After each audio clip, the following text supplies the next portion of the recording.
Omongan politisi konon memang nggak bisa dipercaya. Omongan mereka keluar sesuai dengan kepentingan politik mereka saja. Nggak cuma Pak Jokowi yang seperti itu, yang omongannya nggak bisa dipegang. Mungkin hampir semua politisi seperti itu. Tapi di antara semua politisi, tampaknya memang Pak Jokowi ini yang paling mahir dalam urusan tipu-menipu ini.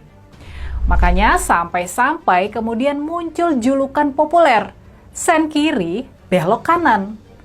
Sebuah istilah yang dipopulerkan oleh politisi P3 yakni Gus Romi, Muhammad Roma Hurmuzi. Jauh sebelumnya, majalah Tempo pernah membuat cover yang menyindir Pak Jokowi yang suka berbohong ini, yang nggak konsisten antara omongan dan tindakannya ini. Mereka menampilkan Pak Jokowi dengan bayangannya yang berhidung panjang seperti Pinocchio, boneka yang hidungnya bakal memanjang kalau berbohong.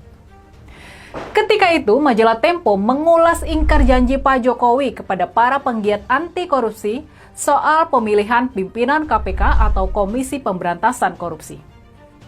Waktu itu, Pak Jokowi sempat berjanji akan memperkuat KPK. Tapi pada kenyataannya, dia ikut arus melemahkan komisi tersebut.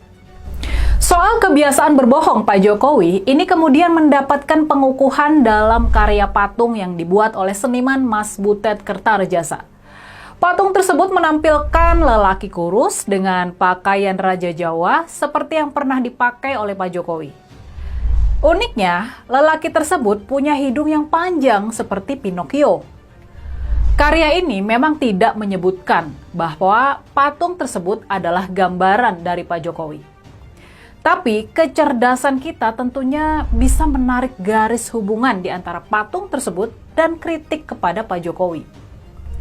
Soal kebiasaan dan budaya berbohong dalam bungkus pencitraan, ini kemudian mendapat telaah tajam dari cendekiawan Sukidi dalam esainya yang bertajuk Pinocchio Jawa, yang kemudian viral di media sosial.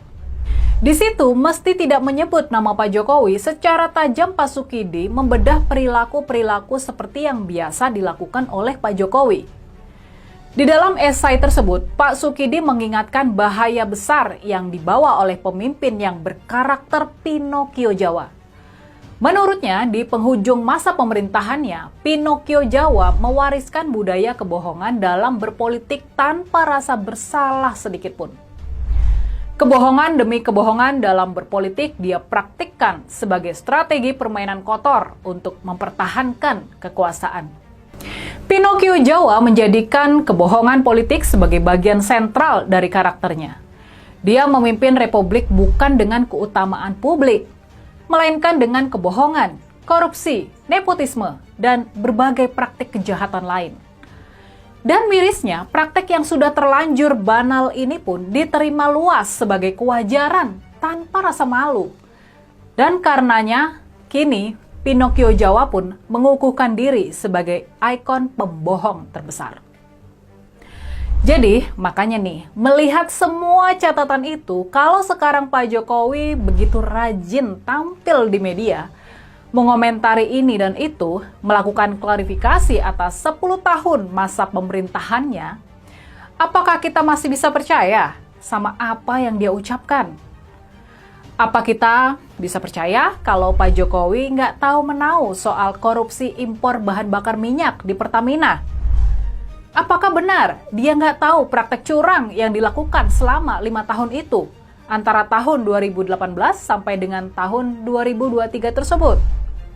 Lalu apakah kita bisa percaya kalau Pak Jokowi nggak tahu kalau Kang Emil nggak tersangkut korupsi dana iklan di Bank BJB antara tahun 2021 sampai dengan 2023?